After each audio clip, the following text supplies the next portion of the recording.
فاترككم نخليكم مع سي نور الدين طيبي. تحيه نور الدين طيبي.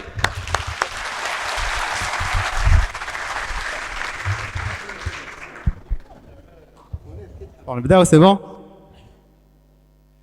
بون بيناتنا سانسيرمون ما على باليش على الغاشي هذايا كاع سانسيرمون جو با الكو. يا دو موا هكذايا كريم تلاقيت معاه في ان ايفينمون قال لي روح دير كونفيرونس هكذايا من بعدك باش قال لي هكذايا كونفيرونس ليكسيلونس تما شغل لعبها لي شويه هكذا ومن بعدك واحد كيلكو جور بلو تار هو ومنيا بعثوا لي هكذايا دي زيميل وحطوا لي هكذايا دي ليان سور دي كونفيرونس كي اون تي ديجا فيت وقاعد نشوف هكذايا ان تي بو لي بريزونتاتور شغل كاع كانوا هكذايا الله يبارك يعني شغل فريمون دي بيرسوناليتي لابسين حطه الوغ كاع تشوفوني انا كيفاش لابس دونك ديكو زدت الغاشي هكذايا. Enfin, espérons qu'on va faire du bon travail. En fait, ce que je voulais faire aujourd'hui, Balak, je vais parler de 10-15 minutes maximum, Inch'Allah, et je voudrais donner le champ à des questions et des réponses. Hagdaya, je pense que c'est beaucoup plus pertinent que vous me posiez vos questions, qui sont beaucoup plus, je pense, pratiques, je sais pas. On a comme à des trucs qui pourraient ne pas vous intéresser. Et en fait, je voulais juste développer une idée avec vous, assez simple, et qui pour moi est le truc le plus important dans une société ou dans une entreprise. Et sans, je pense, ces idées-là, on ne pourra jamais construire quelque chose qui est pérenne dans le temps. Je ne parle même pas de la croissance exponentielle ou autre. Et on parle toujours de la Silicon Valley. Pourquoi la Silicon Valley a réussi? C'est ce que je vais présenter aujourd'hui. Je vais commencer par le slide Hadaya, qui est Maro Shiban.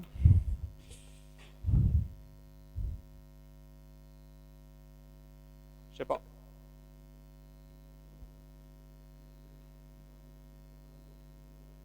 C'est quoi le souci?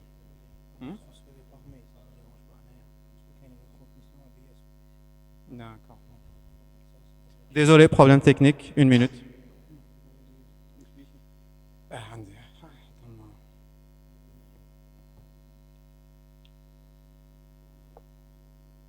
Non, mais il veut transférer le...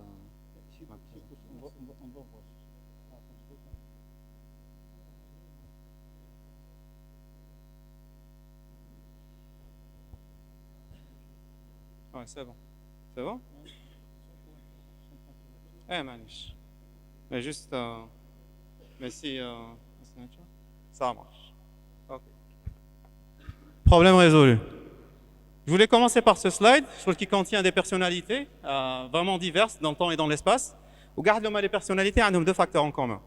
Que ce soit l'Amir Abdelkader, Fatma Soumer, Ibn al-Haytham, Mozart, Marie Curie, qui pour moi vraiment est une des plus grandes dames que le monde a vu de tous les temps. Einstein, Ibn Sina, Khawarizmi.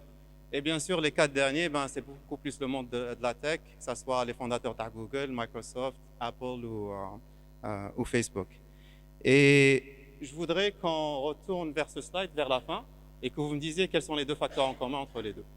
Ok, ça marche?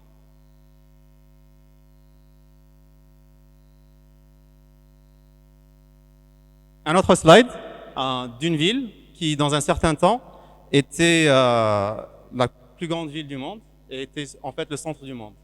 Donc, regardez un petit peu de quoi il s'agit et les particularités de cette ville-là, et on va y retourner vers la fin, Inch'Allah.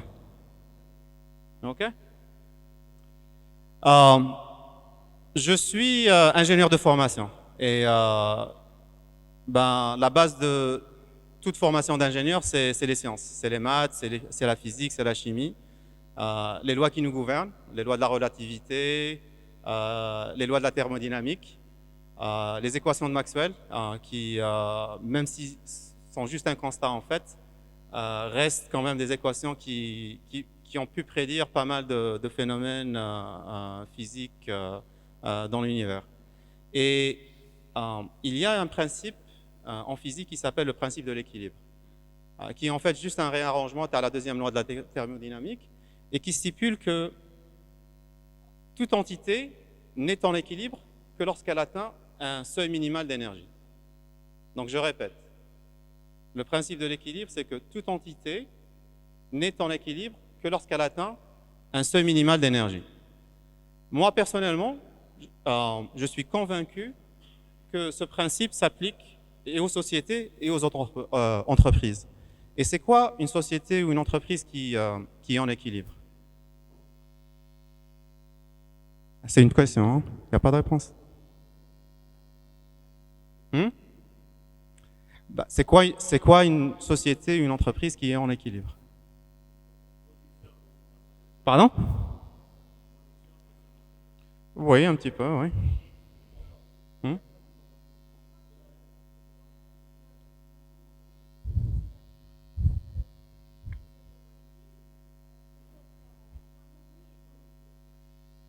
Oui, mais qu'est-ce qui cause cet équilibre-là?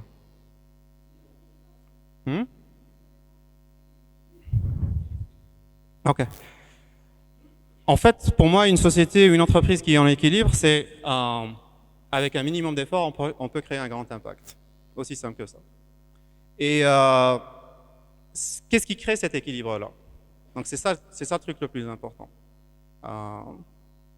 Qui peut deviner? Oh oui, l'efficience, c'est vrai. La maîtrise, oui. Un truc beaucoup plus simple, sincèrement.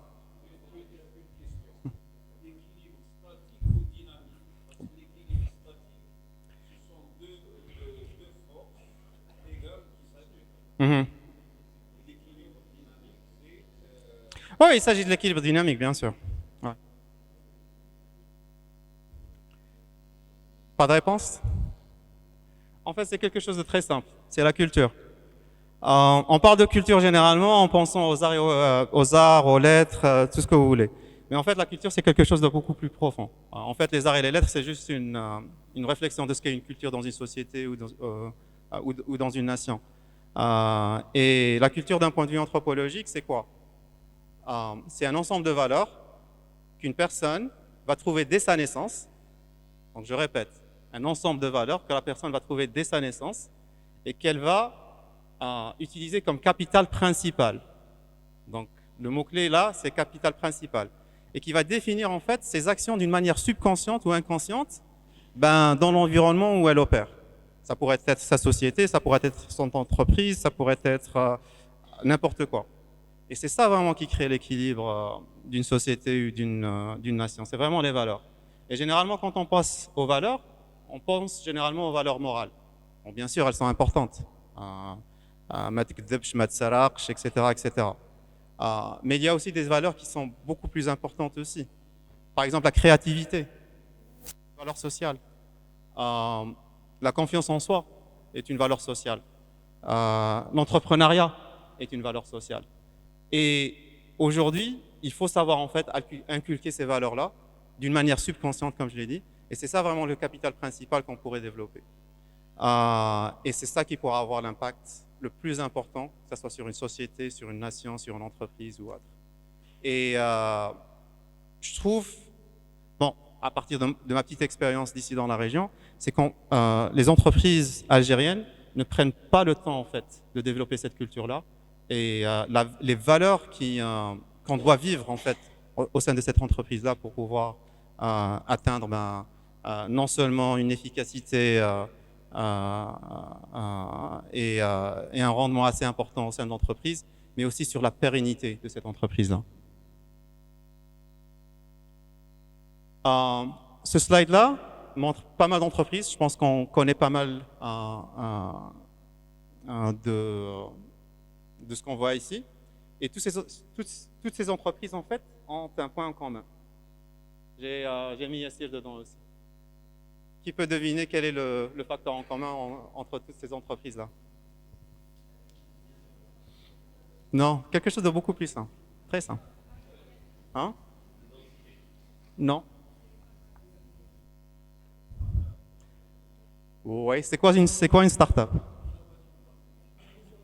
Ok. Non. حاجة simple, الله يرحم. Hein? Répondre à un besoin. Non, en fait, c'est quelque chose de beaucoup plus simple. En fait, toutes ces entreprises-là ont été créées par des anciens étudiants de l'université de Stanford. Euh, Aussi simple que ça. Et, euh, et il y a eu une étude qui a été faite récemment sur l'impact de cette université sur l'entrepreneuriat de haute technologie en général. Et cette étude, je pense qu'elle a été faite en 2015, si je ne me trompe pas. Et ils ont pu tracer 40 000 entreprises qui ont été créées par d'anciens étudiants de cette université-là. Et ces entreprises-là emploient plus de 6 millions de personnes et génèrent 2,7 trilliards de dollars de revenus annuels.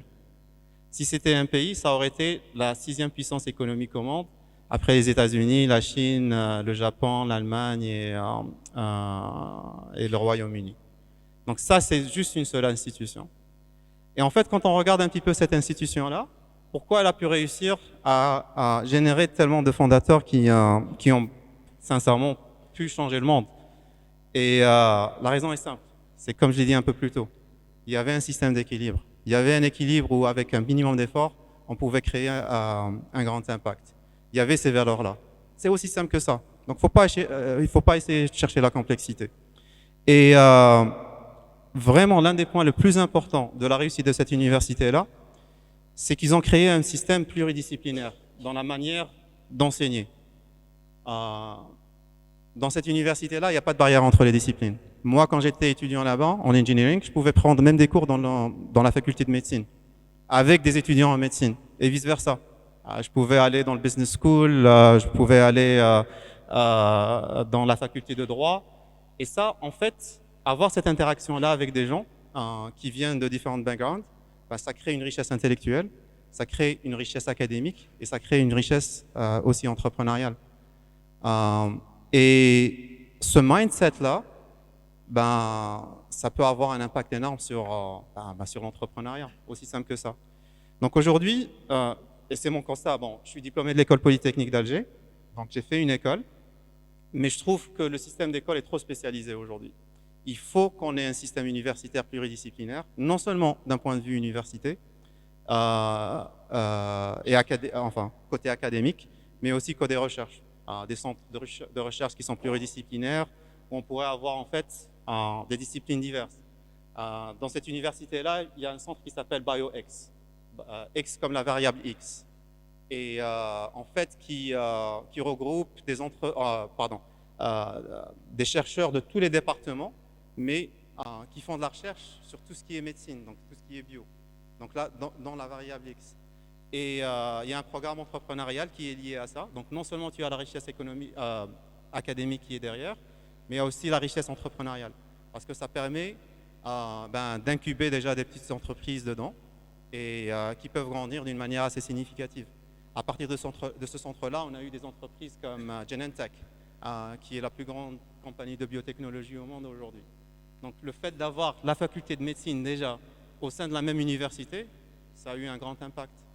Donc vraiment, c'est des trucs qui sont simples, mais qui créent cet équilibre-là, où avec un minimum d'efforts, on peut créer un grand impact. Aujourd'hui, ma famille vit dans la ville de Palo Alto, où se trouve l'université, et c'est là, c'est un petit peu la capitale de la Silicon Valley. Et il y a un programme dans les écoles, je parle des écoles publiques, là, donc du primaire jusqu'au lycée. Un programme qui est très très simple, qui coûte $0. Et ça commence du préscolaire jusqu'au lycée. Et en fait, ce qu'ils font, c'est que chaque année, durant le dernier semestre, ils mettent en binôme l'élève avec une personne de la ville qui a bien réussi. Ça dépend bien sûr de l'intérêt de l'élève. Si l'élève est intéressé par l'art, c'est un artiste. Si l'élève est intéressé par une personne de la tech, c'est une personne de la tech, etc., etc. Et donc, ils vont travailler ensemble sur un projet. Bon, bien sûr, c'est au niveau de l'élève. Donc, si un élève est dans le préscolaire, c'est un petit projet. Si l'élève est, dernière année du lycée, c'est un projet beaucoup plus important. Et ils travaillent sur ce sujet-là, quelques heures par semaine. Et à la fin, en fait, du semestre, ils vont présenter leur travail au niveau du musée de la ville. Et c'est tous les habitants de la ville qui viennent les célébrer et qui viennent les écouter. Comme je l'ai dit, un programme qui coûte $0. À travers ce programme-là, qu'est-ce que l'élève va apprendre? Déjà, il va apprendre que le premier point, c'est qu'il va voir que la personne est très simple avec qui il va travailler. Donc, il va se dire inconsciemment que si cette personne-là a réussi, ben, je pourrais réussir. Deuxième point, c'est la créativité. Donc, il va créer quelque chose. Et ça sera une valeur en lui. Donc, avec le temps, ben, la créativité sera partie de ce capital principal dont on a parlé un peu plus tôt. Il va avoir la confiance en soi, parce qu'il va présenter devant un parterre qu'il ne connaît même pas. Et ça, c'est important. Et le dernier point, ben, l'impact de toute la communauté, parce que c'est tous les habitants de la ville qui viennent les célébrer, qui viennent participer. Ce n'est pas forcément que les gens qui ont leurs enfants dans ces programmes-là. Vraiment, comme je l'ai dit, un simple programme qui coûte $0, mais qui va inculquer la confiance en soi, la créativité, la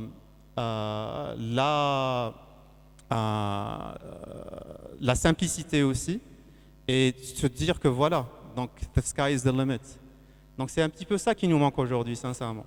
Quand j'ai commencé à m'impliquer un petit peu dans tout ce qui était entrepreneuriat high-tech en Algérie, il faut le dire que je l'ai fait d'une manière passive, dans le sens où je faisais beaucoup de mentorat. Des fois même, je finançais quelques équipes que j'aimais. Mais très rapidement, pour moi, c'était... le plus gros problème n'était pas pour moi... On parle toujours de bureaucratie ou manque de financement en étant les plus gros problèmes. Je ne dis pas que ce n'est pas des problèmes. Mais pour moi, le plus gros problème, c'était l'entrepreneur lui-même ou elle-même. Ce qui manquait, c'était vraiment le mindset. C'était les valeurs, c'était les bonnes pratiques. Et jusqu'à aujourd'hui, il faut le dire, ça manque toujours. Donc il faut vraiment qu'on investisse dedans. Et c'est ce qui va nous permettre en fait d'avancer sur l'écosystème et je l'espère qu'on pourra réaliser de belles choses. Donc pour moi, sincèrement, Yasser n'a jamais été une entreprise. C'est beaucoup plus une mission. Une mission d'habiliter le talent local aussi. De dire que voilà, le talent local pourrait faire quelque chose de grand. Mais ce talent local ne pourra jamais le faire sans qu'il y ait ce système d'équilibre, sans qu'il y ait ces valeurs, sans qu'il y ait ces bonnes pratiques. Et aujourd'hui, c'est ce qu'on essaie de faire tous les jours. C'est pas facile, mais quand même, je pense qu'on a pu réaliser de belles choses jusqu'à aujourd'hui. Juste pour vous donner des chiffres un petit peu sur Yasser, aujourd'hui, on emploie plus de 2000 personnes. On a créé plus de 100 000 emplois indirects. On génère des millions de commandes, des dizaines de millions de commandes par mois. Et c'est comme ça comment on grandit. Mais le plus important dans tout ce qu'on fait aujourd'hui, c'est beaucoup plus le développement personnel. Donc vraiment pousser les gens à croire en eux, être ambitieux, que se dire que voilà, il n'y a pas de limite à ce qu'on pourrait faire. Donc on pousse un petit peu les limites de ce qui est possible. Et c'est ça le plus important.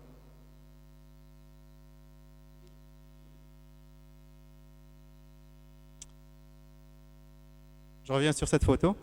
Donc, il s'agit de quelle ville? Bagdad, exactement. En fait, le premier nom de Bagdad, c'était Madinat al-Salam, la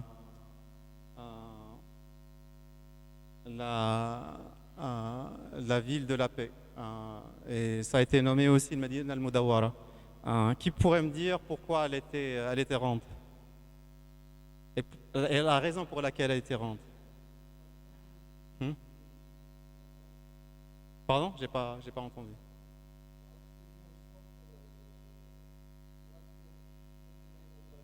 Okay.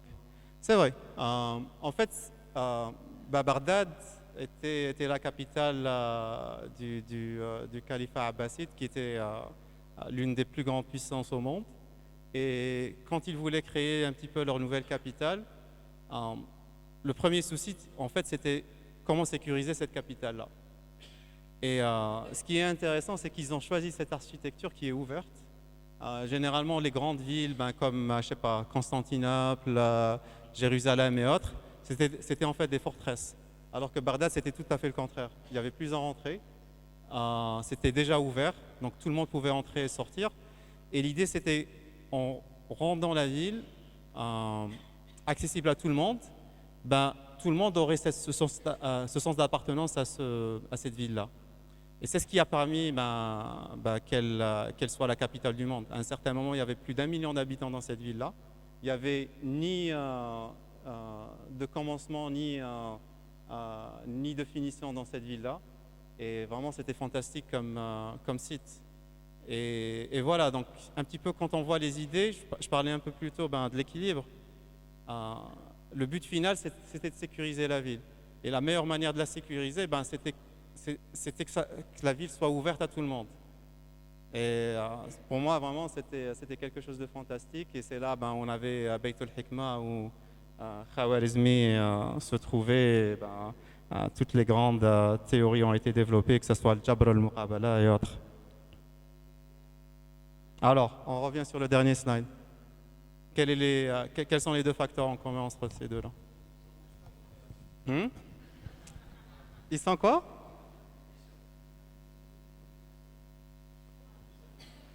Pardon? Ils ont tous un handicap? Non, ouais, peut-être, je sais pas. Ah. Il y a quelque chose. J'ai fait exprès en fait de prendre.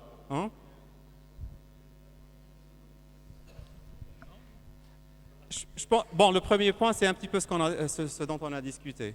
Donc, ils ont pu en fait naître dans un environnement où il y avait ce système de valeurs-là, qui leur a permis, avec un minimum d'effort, de créer un grand impact. Ça, c'est le premier point. Le deuxième point, il est assez simple en fait. Là. Regardez un petit peu les photos, ils sont tous jeunes. C'est aussi simple que ça. Amir Abdelkader avait 24 ans. Lalla Fatma Nsoumer, elle avait 24 ans aussi. Tout ce beau monde-là, c'était entre 19 et 27 ans. Marie Curie aussi, elle était très jeune. Donc tout ce beau monde-là était jeune. Et pourquoi généralement, en fait, quand on voit un petit peu l'histoire des plus grandes personnalités au monde, depuis le temps des temps, c'était toujours des jeunes. Pourquoi? À votre avis? Exactement, ils n'ont pas peur de l'échec. Parce qu'en fait, quand on est âgé, on devient trop sage. Donc on calcule tout. Et quand on est sage, on ne prend pas de risques. Alors quand on est jeune, on prend beaucoup plus de risques. On se jette d'une falaise. En fait, quand on voit un petit peu la définition de ce qu'est un entrepreneur, c'est une personne qui va définir le statu quo. Défier le statu quo, pardon. Et donc c'est quoi défier le statu quo? Il faut toujours trouver des solutions à des problèmes. J'aime bien la définition de ce qu'est un entrepreneur par Reid Hoffman, qui est le fondateur de LinkedIn. Il dit qu'un entrepreneur est une personne qui va se jeter d'une falaise et avant qu'il ne s'écrase, il doit apprendre à voler. Aussi simple que ça. Et on dit toujours que la jeunesse est le futur. Moi, je dis que c'est pas vrai. Je dis que la jeunesse est le présent. Et sincèrement, je dis à tous les jeunes qui sont ici aujourd'hui, c'est votre temps, il faut le saisir, il faut l'arracher. Il ne faut pas attendre à ce qu'il y ait, par exemple, des vieux qui mènent à et il faut pousser les choses, il faut pousser les limites de ce qui est possible. Il faut être ambitieux, il faut vraiment y croire. Et c'est aussi simple que ça. La vie est simple, l'entrepreneuriat est simple. Il ne faut pas essayer de trop compliquer les choses, en toute honnêteté. Il faut juste avoir ce système de valeurs-là, qui nous permettra, avec un minimum d'effort, de créer un grand impact. Merci.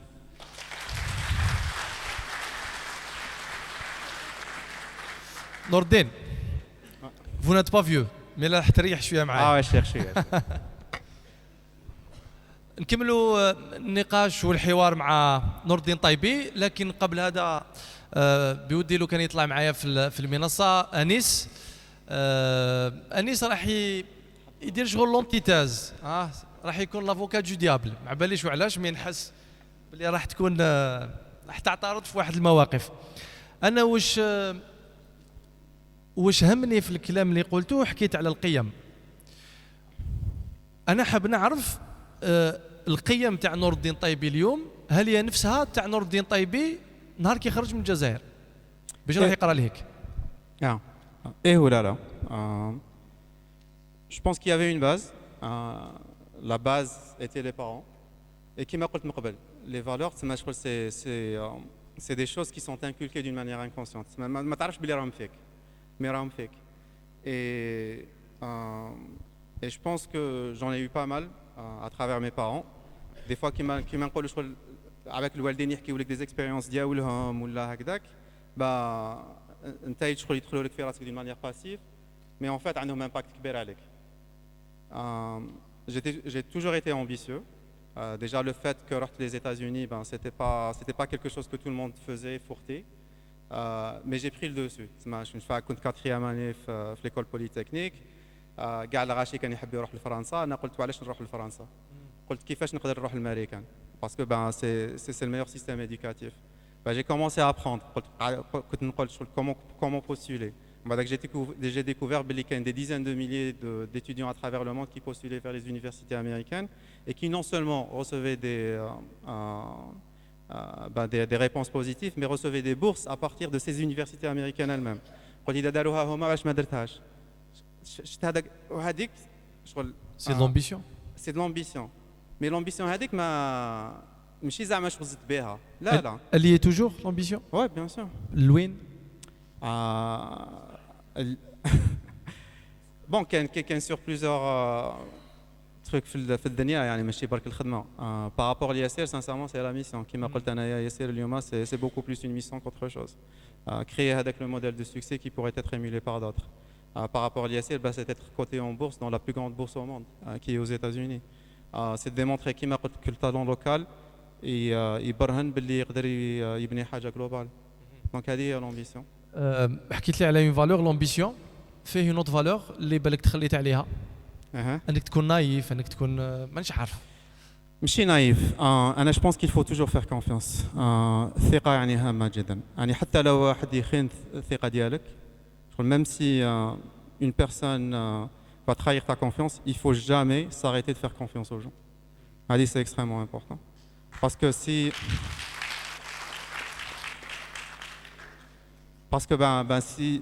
tout le monde abandonne cette valeur-là, il n'y aura plus de société, il n'y aura plus de... قبل قلت الحد هو السما هي السما. وحكيت ثاني على لا بريز دو ريسك. مانيش عارف لكن احيانا رجعناه شعار باش نخلوا الناس صح انهم يخدموا باش يامنوا بقدراتهم لكن وشنو من المخاطر تاع انك tu prends des risques n'importe où n'importe comment وفي اي وقت يعني même la prise de risque c'est un art donc علمنا شويه l'art تاع la prise de risque. Je pense que le plus important qui m'appelle c'est une prise de risque mais qu'on a un bagage. Le bagage c'est le système de valeurs تاعك. C'est l'équilibre اللي راهو عندك. إذا ما عندكش هذاك l'équilibre sincèrement ça sera difficile. Donc c'est un point extrêmement important. Le risque est bien sûr calculé. Je crois quand j'ai dit un peu plus tôt je crois que tu vas te jeter d'une falaise mais je crois كاين هكذا شغل الحسابات اللي راك دايرهم وراها. Et مرات يعني c'est quelque chose de simple بعدك تقول حتى يعني لو الواحد يخفق الدنيا تمشي يعني ما عادش تخلص. هل نور الدين طيبي راهو شاعر بالمسؤوليه فيما يخص انه اصبح مصدر لامل الكثير من الشباب الجزائري كل تحركاتك وكل الكلام اللي تقوله او قال طيبي هكذا تسمى هذه لا روسيت على ريوسيت دونك واش معناتها تكون عندك المسؤوليه تاع انك تكون قدوه تاع شباب مقاولين تاع رواد اعمال تاع الناس حابين ينجحوا. اليوم كاين اكثر من 1000 مؤسسه ناشئه اللي عندها لابيل. تقديرات سي نور الدين واضح رانا في 4000 5000 مؤسسه ناشئه في الجزائر 6000 مؤسسه ناشئه لابيل 1000 لابيليزي 1000 لكن 6000 تقريبا على المستوى الوضع. فاليوم وشنو هي الرساله اللي ممكن تقول هاد الناس اليوم ينتظروا منك رسائل امل؟ بون سانسيرمون ما على باليش فوالا ما جو با الكو ما نكذبش عليكم. صح ريسبونسابيلتي كبيره ما نكذبش عليك. déjà par rapport à la responsabilité de l'entreprise c'est quand même quelque chose d'extrêmement important. أنا personnellement pratiquement ما نرقدش كاع que tellement شغل نحس الوزن تاع المسؤولية هذه يعني. والله شوف أنا دائما نقول باللي يعني شغل الدنيا simple, faut pas trop la compliquer. Les conseils que je donnerais, c'est que voilà, donc le premier conseil, c'est d'y croire, d'être ambitieux, de se jeter par la falaise, de s'entourer avec des gens qui peuvent en fait nous aider et d'accéder à d'autres paliers et de toujours y croire, de pousser et persévérer. Madame Akan. الإيمان دائما. يا. أنيس خليك تعليق. سمحت الميكرو. Très content d'être avec toi, Nordin.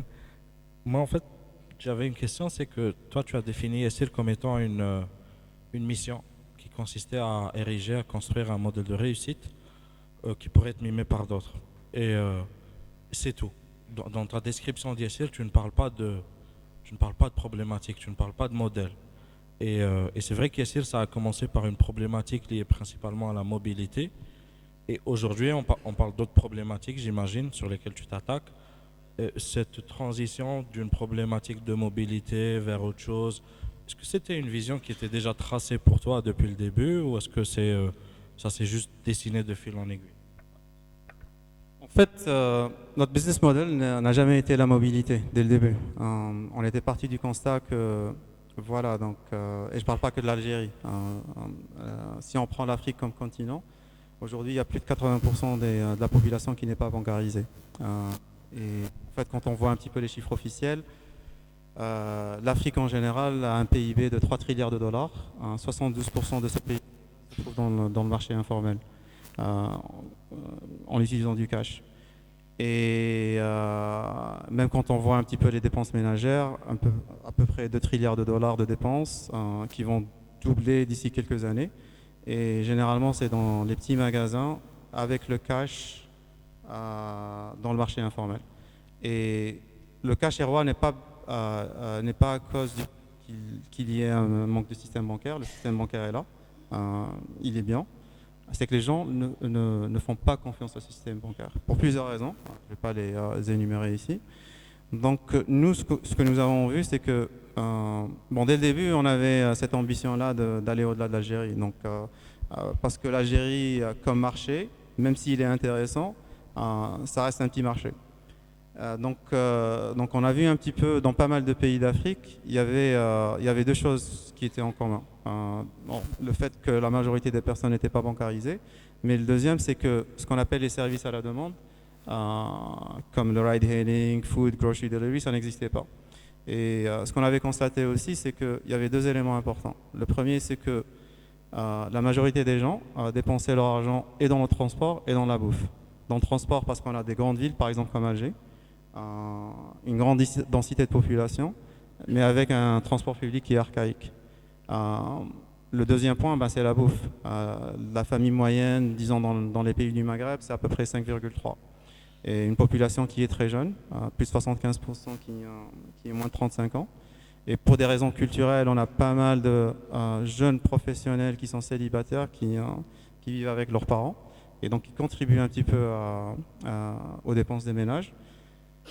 Donc en fait, si on arrivait à se focaliser que sur le transport et sur la bouffe, on aurait accès à pas mal de ce cash-là. Et bien sûr, si on arrive à bien exécuter, on aura une base d'utilisateurs qui est assez importante et qui nous fait confiance d'une manière inconsciente. Et c'est là où c'est pertinent en fait de mettre en place les services de paiement. Et donc on a commencé avec le transport, on est allé vers la livraison et de la nourriture, enfin des repas et des courses. Et là, on est sur la phase finale pour introduire les services de paiement. Et ce qui est pas mal par rapport à notre business model, c'est que c'est ce qu'on appelle en anglais multi-sided marketplaces. Donc en fait, il y a plusieurs parties prenantes. Généralement, vous voyez qu'un petit peu, disons, the tip of the iceberg, qui sont les consommateurs. Mais on a les chauffeurs et les livreurs qui travaillent avec nous, qu'on appelle supply ou l'offre. On en a plus de 100 000 aujourd'hui. On a plus de 50 000 commerçants qui travaillent sur notre plateforme, ce qui est énorme. On connecte ces commerçants en fait avec les FMCGs, les grossistes, les distributeurs et tout.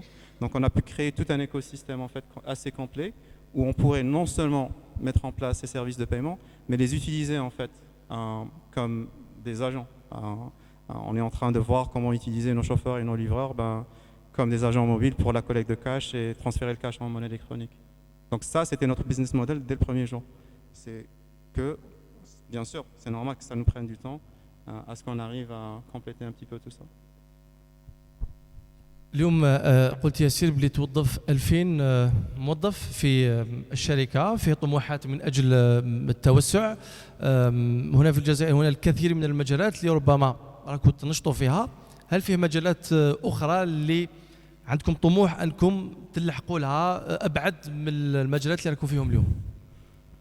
Je pense que si on arrive à faire déjà ce qu'on est en train de faire, c'est déjà pas mal. Il y a trop de travail en toute honnêteté, c'est déjà très complexe. On est dans un mode exponentiel de croissance. Et pour gérer cette croissance-là, c'est pas facile.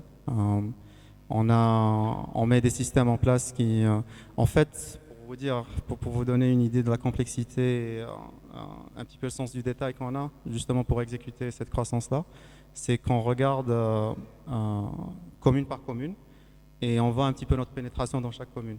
Et notre but, c'est en fait d'avoir au moins 10% de pénétration de population dans chaque commune où on opère. Et on a des OKR et on a des KPI qui sont basés sur ça et qui,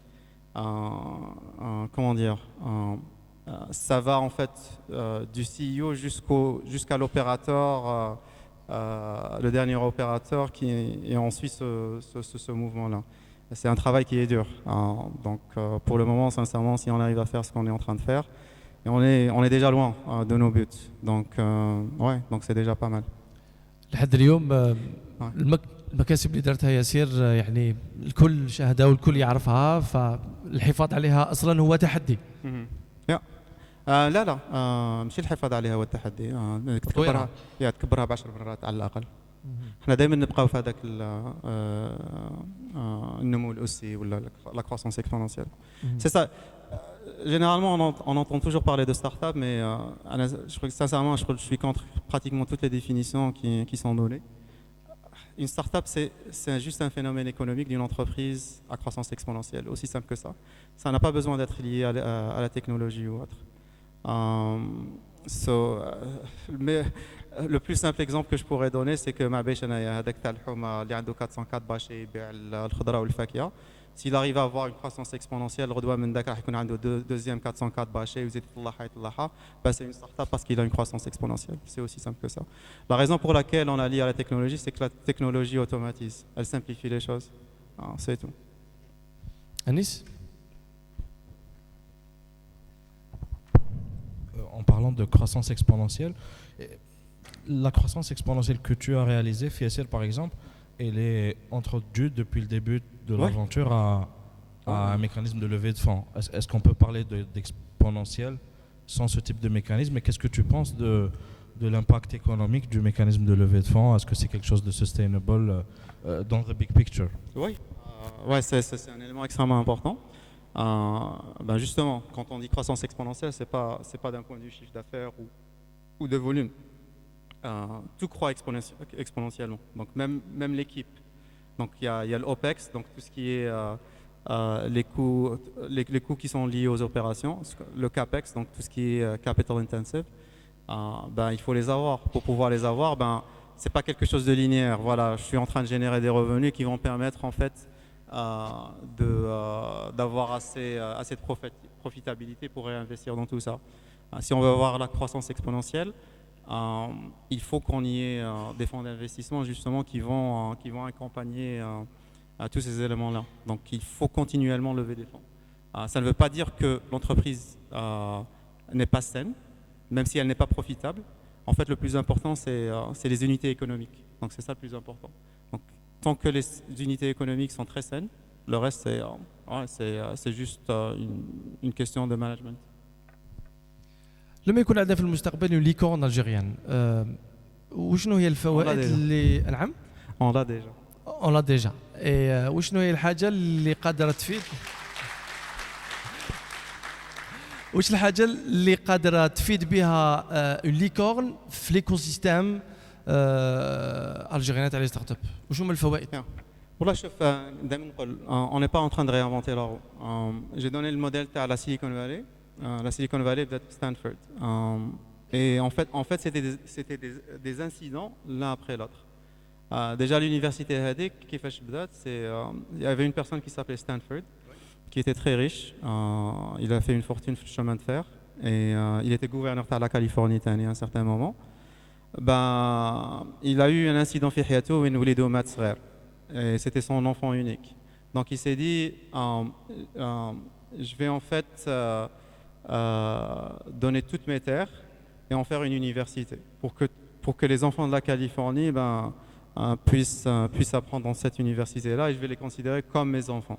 Donc c'était un petit peu une tribute de l'enfant qu'il a perdu. Et 30 ans plus tard, ce qui s'est passé, je parle peut-être la fin des années 30, début des années 40, donc la récession mondiale des années 30 et puis la Deuxième Guerre mondiale. Donc l'université est devenue très prestigieuse, mais il n'y avait pas vraiment beaucoup d'offres d'emploi dans la région. Et ce qui s'est passé, c'est qu'il y avait le doyen de la faculté qui s'appelait Fred Thurman, doyen de la faculté de l'engineering, désolé. Et il s'est dit, pourquoi ne pas dynamiser un petit peu la région?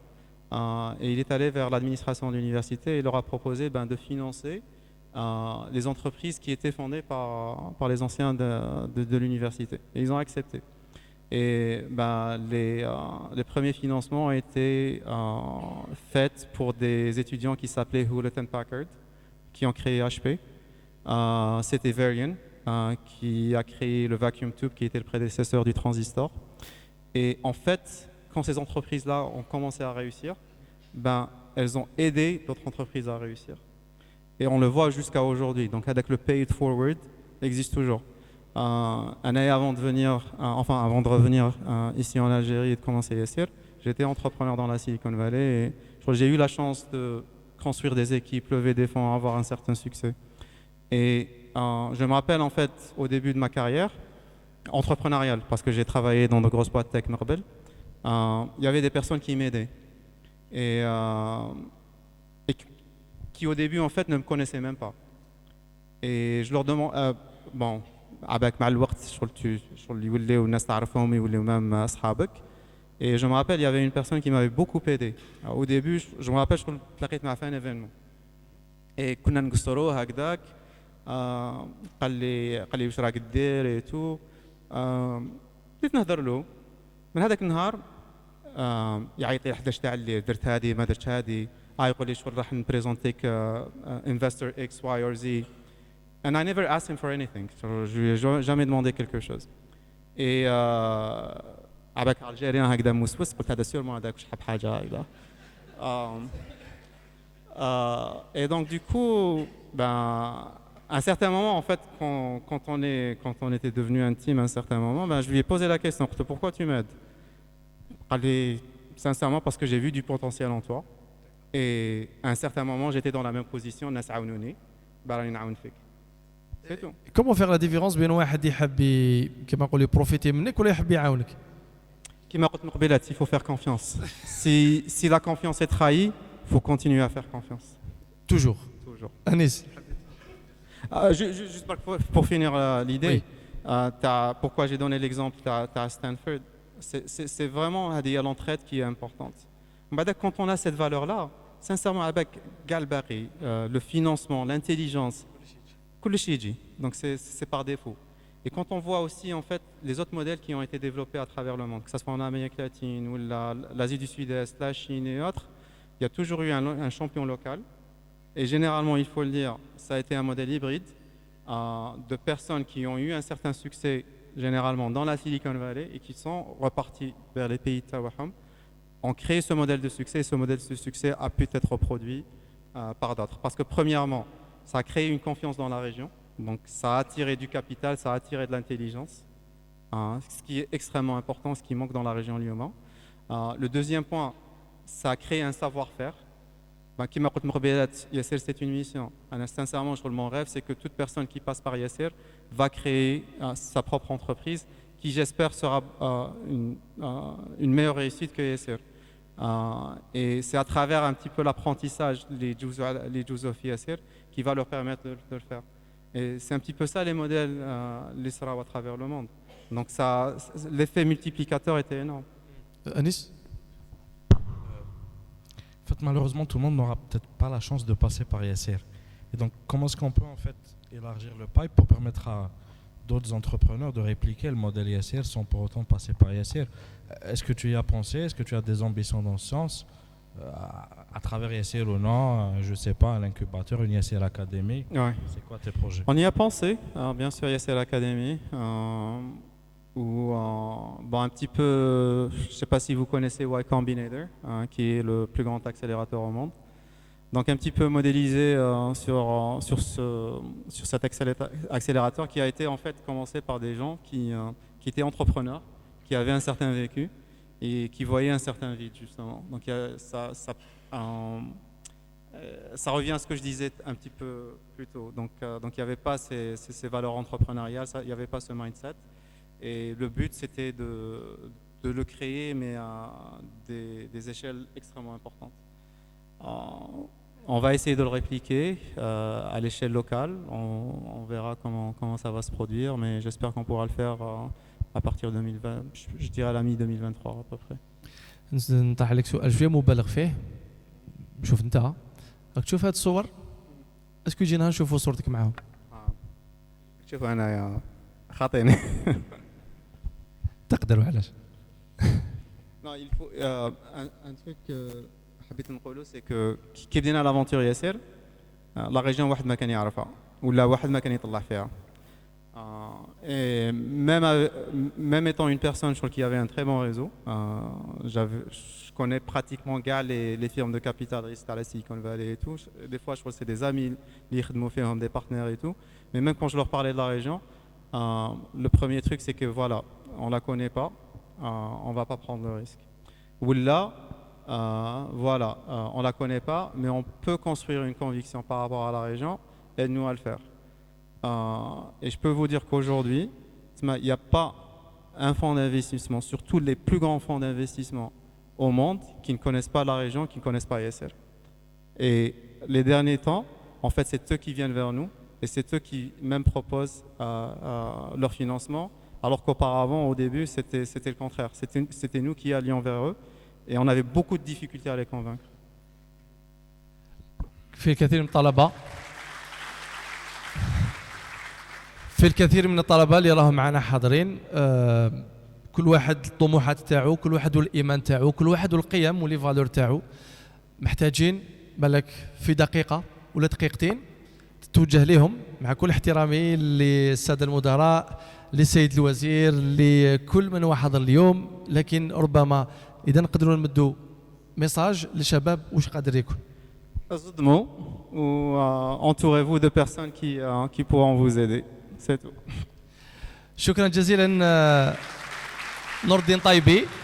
لن نطيل عليك أكثر من هذا. شكرا أنيس، شكرا لكم على حضوركم لهذه المحاضرة.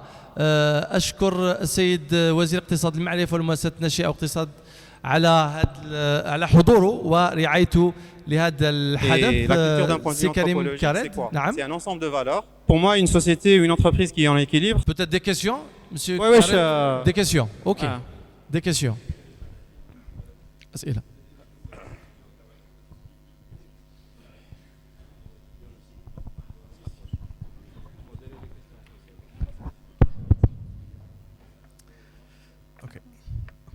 Test. Okay.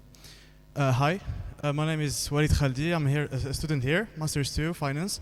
I'm public author and co-founder of Agora Debate Club. So I wanted to say it's fascinating what Yasser has become, and honestly, through my own lenses, I can see that it will become something much bigger that we haven't seen yet. But my question is that since we know that engineers are problem solvers, right? What do you think about Algerian engineers, and is there a possibility that we can change our culture into a subscription-based culture? Because we see that the cash has dominated our economy, and is there Cash maybe is not a problem, honestly. I mean, cash is an opportunity. So, yeah, cash is not an excuse. Okay. Je traduis. Il m'a demandé si le cash est aujourd'hui un problème. Enfin, il disait que le cash est un problème. Pour moi, c'est pas un problème, sincèrement. C'est beaucoup plus une opportunité qu'autre chose. Et c'est pas le modèle de. C'est pas ça qui bloque d'un point de vue modèle souscription ou pas. Il faut être innovatif. Il y a plusieurs solutions qu'on pourrait mettre en place qui utiliseront le cash. Okay. Il n'y a pas de souci par rapport Thank à you. ça. Pour moi, sincèrement, l'e-payment et autres, c'est un faux problème. Okay. سؤال Hello, آخر؟ my name is Sarah. I'm a Master's 2 student. I wanted to ask you a simple question, which is how to swim with the sharks, because I'm finishing my studies this year and I'm actually super scared of working and swimming actually with the sharks, being with them. Who are the sharks? Like, what do you mean? Honestly, I don't know what you mean. Like, who are the sharks? What do you mean by that? Sharks, enemies, people that will go against your ideas. Well, look, if you're waiting for the red carpet to be given to you, si tu attends le tapis rouge, tu seras jamais entrepreneur. L'entrepreneur, c'est une personne qui va défier le statu quo, qui va trouver toujours des solutions à des problèmes, qui va les contourner ou là qui va détruire le mur qui est de côté. Et c'est ça. Donc, il faut persévérer, il faut pousser. Comme je l'ai dit un peu plus tôt, il faut s'entourer de gens qui peuvent t'aider. Et puis, yeah, that's it. Don't overcomplicate it, to be honest. Things are simple. Don't complicate them. شكرا. سؤال آخر. Oui, وين c'est ici. وين c'est ici. voilà.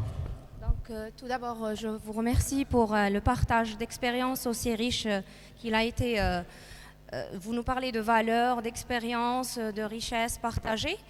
Le monsieur vous a parlé un petit peu de votre recette secrète pour la réussite. Vous nous avez donné une bonne partie de la recette, mais je pense qu'il y a un ingrédient assez important, assez solide dans votre réussite et qui nous fait revenir un petit peu au sujet aujourd'hui, qui est le monde du digital. Donc ma question, elle est simple. Comment vous imaginez-vous sans le monde du digital? Votre réussite, elle serait où aujourd'hui?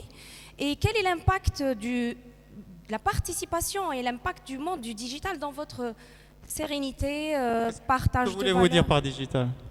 Enfin, la digitalisation de toutes les données, vous êtes accessible, vous avez une relation avec vos clients. Moi, autant que citoyen. Mais ça revient à ce que j'ai dit à la fille un peu plus tôt. C'est à l'entrepreneur de créer l'opportunité.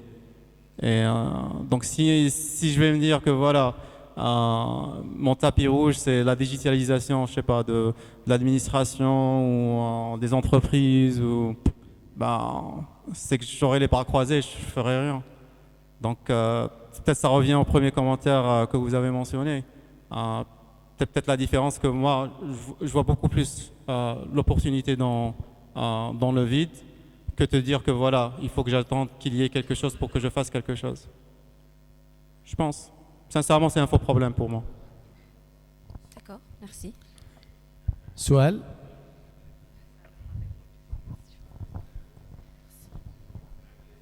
Bonjour, alors c'est Amina Chikouch, Mentouj 100% Jazairi.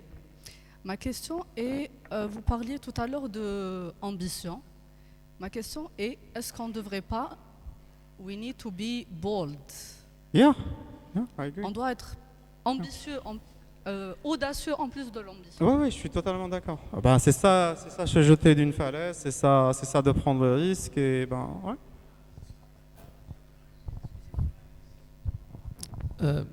هذه إجابة؟ أوكي. سؤال واحد آخر. Sami Houem, directeur d'école d'aviation, avec une plateforme de financement social. Est-ce que vous pouvez être un beacon? Plateforme de financement quoi? Social. Social. Ouais. Est-ce que je suis sûr que vous avez pensé à ça? Et est-ce que vous allez devenir beacon ou plus? Merci. Sincèrement, j'ai pas eu le temps d'y penser. Est-ce que la plateforme de paiement, je m'explique, je vais vous donner plus de détails. Le problème de l'Algérie, qu'il n'y a pas une plateforme de paiement social, comme aux États-Unis, ce qu'on appelle le Venmo, comme en Mais Chine, c'est ça, ce qu'on appelle le WeChat. mais c'est ce que j'ai dit un peu plus tôt. Malice. C'est notre business model. Yes, good. J'accompagne votre business model, monsieur, avec une réponse pour les jeunes. Est-ce que vous pouvez accompagner les jeunes à offrir une plateforme de financement? Est-ce que... C'est eux qui offrent cette plateforme-là. Oui, Mais c'est moi qui veux la faire. Pourquoi je vais la leur donner? très bien. Donc il est dans le monopole, il est algérien. السؤال عندنا 1 2 3 4 5 6 7 8 عندنا 8 أسئلة. OK. Alors bonjour, Sami Boudahri de Citibank, alumni de l'ESA. Je vais aller dans le sens de monsieur, mais je vais reformuler ça de manière complètement différente. C'est-à-dire que un business, une start-up, il y a des chances de réussite qui sont faibles. C'est-à-dire, start-up, les chances de réussite d'une start-up, elles sont de quoi? 5-10%. Des fois, c'est plus si on a de l'expérience, ça dépend du marché, etc. Donc, pour que quelqu'un arrive à avoir du succès, à réussir une entreprise de manière statistique, il lui faudrait au moins ouvrir 10 entreprises ou 15 entreprises. Si on a des chances en moyenne, en statistique, il y a des gens qui réussissent du premier coup, peut-être parce que, je ne sais pas, ils ont de la chance, parce que peut-être ils ont du talent, mais l'entrepreneur moyen se traîne derrière lui une dizaine d'échecs, une quinzaine d'échecs avant vraiment de connaître le succès. Donc pour moi, ma question, ça serait comment faire en sorte qu'en Algérie, les jeunes qui ont des idées et qui veulent faire des itérations, tester leurs idées de manière rapide pour accéder au succès et bring value to people le plus rapidement possible, comment ils peuvent faire, comment on peut mettre un système en place pour leur donner toutes les ressources dont ils ont besoin pour tester leurs idées le plus rapidement possible. Pas juste ressources financières, pas juste ressources financières, Écoute, peut-être ouais, des ressources. compris. Écoute, sincèrement, faut pas trop compliquer les choses. Tu veux que ton idée ou ta start-up réussisse, il faut que tu connaisses ton client. Aussi simple que ça. Là, généralement, ce qu'on est en train de faire, c'est que voilà, donc on se dit que je connais mon client déjà, je vais développer mon produit sans que je ne parle à ce client-là. Et dès que je vais le mettre sur le marché, ça va être adopté. Alors que ce n'est pas le cas. Il faut que dès le début, tu parles à ton client potentiel. Il faut que tu comprennes sa problématique. Et les meilleures solutions, c'est celles qui répondent à une nécessité. Donc, s'il y a nécessité, il y aura toujours ce qu'on appelle product market fit. S'il y a product market fit, oui.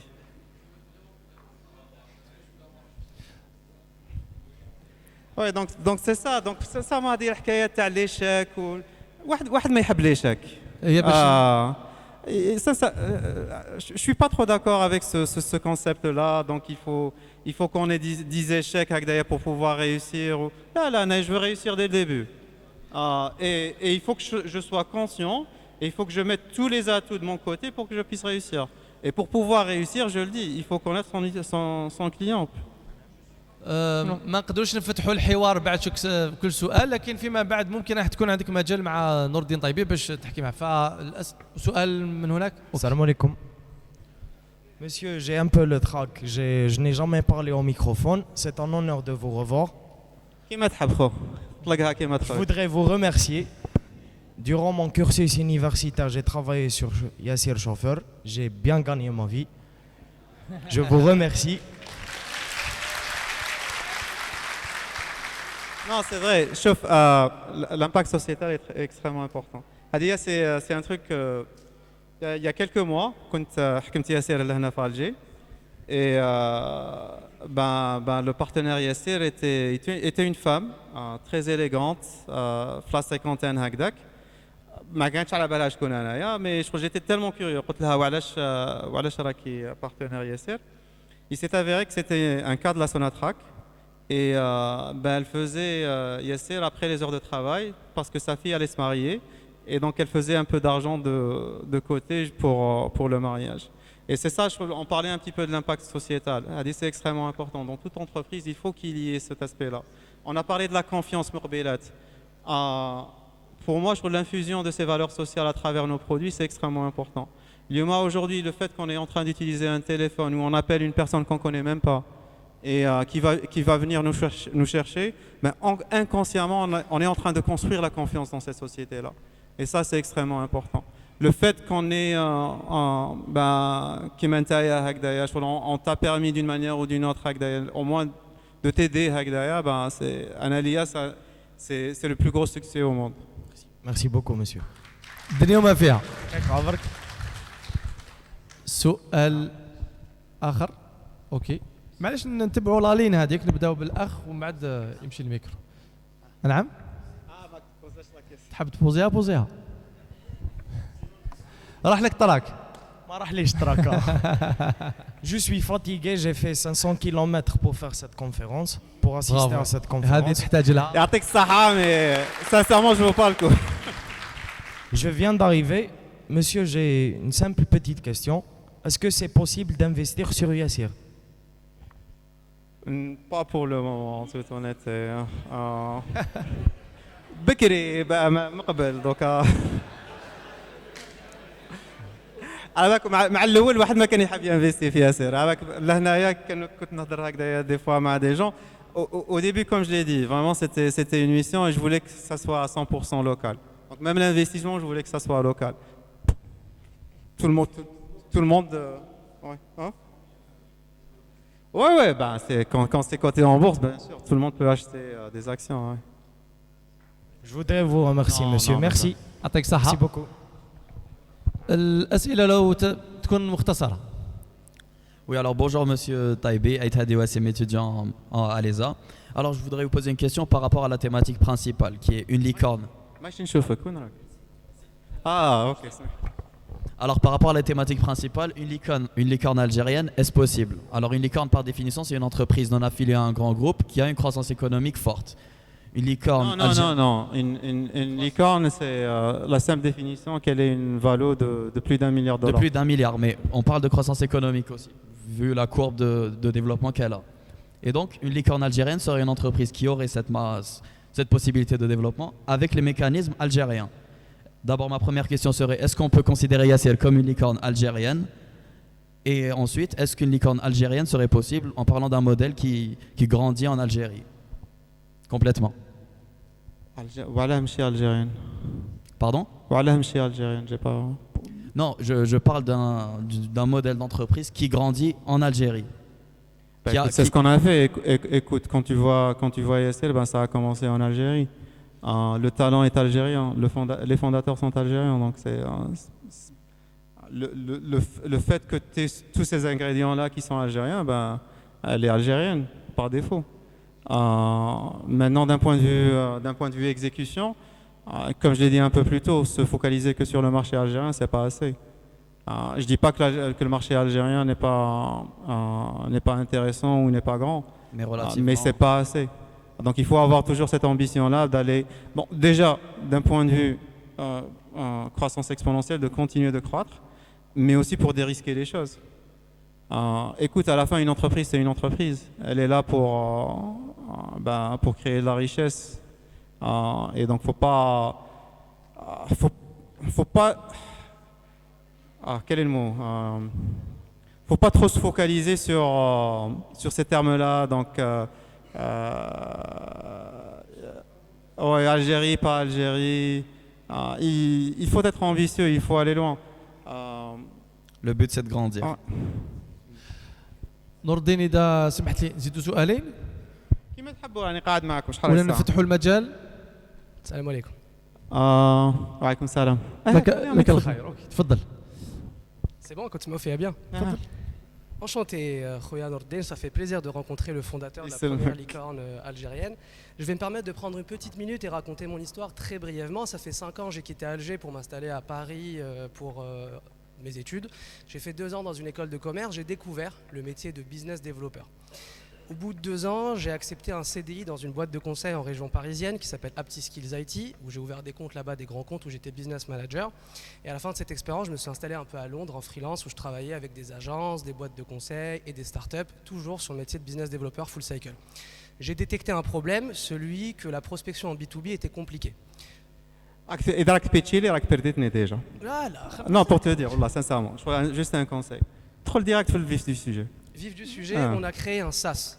Donc business model scalable, il y a 6 mois, on est à 10 000 euros d'MRR aujourd'hui, on a levé 100 000 euros en BSAR avec nos clients, donc ils ont mis des tickets entre 5 000 et 20 000. La seule chose, d'ailleurs, tu as bien remarqué, j'ai besoin d'un mentor. Est-ce que tu voudrais être notre business angel? On a une LTV aujourd'hui de plus de 2 000 euros, 10 000 euros d'MRR en 6 mois, on a une croissance exponentielle et on est un SaaS. Et 100% algérien. 100% algérien. J'ai pas entendu la réponse.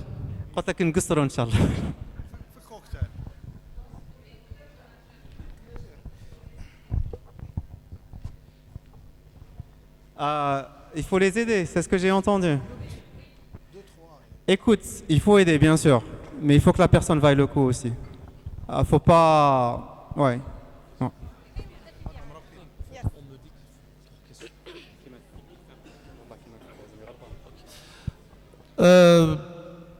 Trois questions وننتهي من النقاش Hello. خذوا الميكرو Yes, it's واللي عنده صوته عالي غير يتكل على صوته.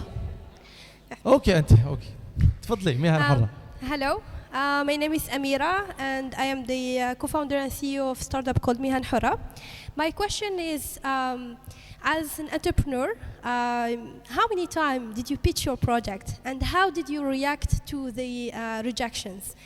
And second slide question is, how did you define the imposter syndrome for the entrepreneurs and how we can fight for that? Against that, not for that. I don't believe in the imposter syndrome, to be honest. Je crois pas au syndrome de l'imposteur. Écoute, bon, ça dépend de la phase de l'entreprise, mais au tout début, la levée de fonds, c'est beaucoup plus du storytelling qu'autre chose. Et il faut y croire avant que les gens, enfin, avant que tu puisses convaincre les autres. Et puis c'est tout. Sincèrement, les choses sont simples, il ne faut pas trop les compliquer. No, sometimes you need to pitch your project many times. So, as you, Bah from your écoute, experience, la vie continue. Si une personne ou je sais pas, une firme me dit non, ben je passe à l'autre. Aussi simple que ça. En fait, le plus difficile, c'est d'avoir un réseau qui te permet d'être introduite à ces firmes-là ou à ces investisseurs-là. Parce que généralement, même Homa, je dis n'importe quoi, tu vas dans un site web, tu as une firme de capital risque. Tu trouveras pratiquement jamais les emails تاعهم. Et même quand tu trouves les emails, tu sais pourquoi? you need to get introduced. Ouais, parce que pour eux, déjà, l'introduction, c'est un filtre. Et ils te disent aussi, moi par exemple, je suis un investisseur. C'est que tu vaux pas le coup comme entrepreneur. Donc par défaut, c'est un filtre. Donc c'est à toi en fait, comme je l'ai dit un peu plus tôt, l'entrepreneur c'est une personne qui défie le statu quo, qui doit trouver des solutions à des problèmes. Donc si tu n'arrives pas à le faire, ben, c'est que tu vaux pas le coup. So we need to get used to the no answer. Yeah, and keep going. Thank you. Just to tell you, like we literally talked to, and I'm not exaggerating. I probably have talked to at least 400 VC firms. I can tell you that 99% of them rejected us. Big deal. السؤال ما قبل الأخير بعد تفاهموا معها. Bonsoir Nordine. Donc c'est M. Bentaïb Yazid, cofondateur d'une startup qui s'appelle VitaZ. Ce qu'on est en train de faire, we are trying to digitize the pharma supply chain. À peu près. Donc j'ai deux questions par rapport au financement. Déjà félicitations pour la nouvelle milestone. Donc ce que je voulais savoir, c'est comment vous avez pu convaincre des venture capitalists comme FJ Labs, Endeavor Catalyst, Y Combinators, des gens qui ont travaillé dans Gojek, Uber, à investir dans une scale-up dont ces opérations, la majorité de ces opérations sont en Algérie et on sait tous le problème qui existe par rapport au transfert des dividendes, etc. Et la deuxième question, c'est par rapport au benchmark. Donc on sait tous qu'il y a une absence de benchmark de ce genre de tech companies dans la région de Middle East, North Africa. Donc comment vous avez fait pendant due diligence avec les différents investisseurs? Et merci. شكرا.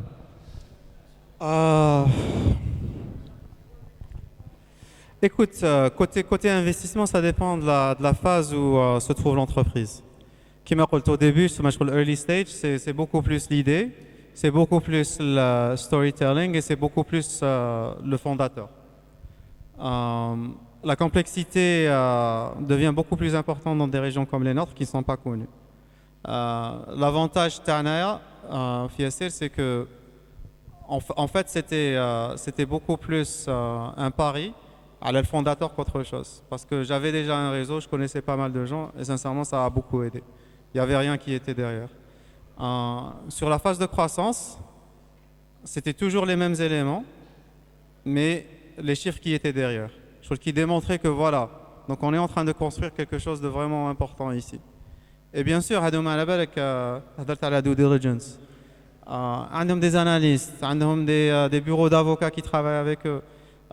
Les levées de fonds de Tawana, il y a des audits qui se font par les Big Four sur nos chiffres. Donc il y a des coûts qui sont énormes qui sont engagés. Pour te dire, par exemple, la levée de fonds de Tawana, la dernière de 150 millions de dollars, la due diligence en elle-même qui a été faite a dû coûter à peu près $1 million, pour te dire. Donc ils ne vont pas prendre les choses avec Dagbark, Nordin jay khort alena pendant une demi-heure, خلاص راح نسينيو له chaque. Donc il y a un travail qui est derrière qui est énorme. Et bien sûr, c'est à nous de les convaincre. Donc là, il y a déjà, quand on commence à partager la donnée avec eux, l'information avec eux, on s'assure que les aspects là que tu as عليهم, rapatriement d'argent, structure de l'organisation, croissance, ce qu'on appelle TAM, Total Addressable Market, growth penetration, the cohorts tawana, like look at retention, look at like our CAC, LTV. C'est déjà quelque chose qui est fait.